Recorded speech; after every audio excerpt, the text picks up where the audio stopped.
But for this one, you should be incredibly proud of yourself. You just did an entire project in Foundry. Huge congratulations. So let's do a quick recap of everything we learned, and then we'll move to the next project. And yes, we are going to push our next project up to GitHub and do a lot more advanced Foundry and a lot more advanced tooling here. So let's do a quick recap of what we learned so far. Well, first, we learned how to create new Foundry projects with Forge, and Knit, which will give us all of these folders on the left-hand side here to actually start working with our projects in a more professional environment.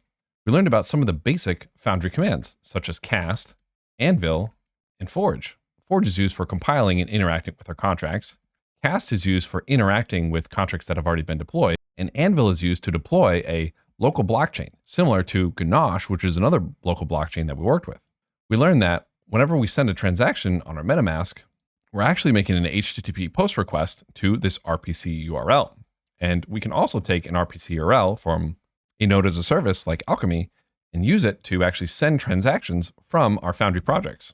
We learned both how to actually compile our code in Foundry and then also write a script to deploy it directly in Solidity.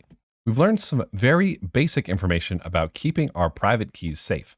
For the rest of the course, we're going to be working with a .env file, but when we work with real money, we might not want to actually have our private key in plain text ever. So we learned how to deploy our contracts to a blockchain programmatically, and then we learned how to interact with them using the cast keyword and send to send transactions, and then cast call to read from those contracts. We've learned how to auto format our contracts with Forge format, and we learned the manual way to actually verify one of our contracts on the blockchain. Whew, we learned a lot here. So be absolutely sure to take a minute to go on a walk, go get a cup of coffee, go grab some ice cream, go post on Twitter that you've taken an extra step in your Web3 developer journey. You should be incredibly proud of yourself for getting this far. Like I said earlier, installing some of these tools like VS Code and Foundry can be one of the hardest parts of this entire course. So if you're in here, if you're working with me, you're doing fantastic. We've got a lot more to go, but just by getting this far, you've done incredibly well. So with that being said, take that break. Remember, breaks are good for your brain.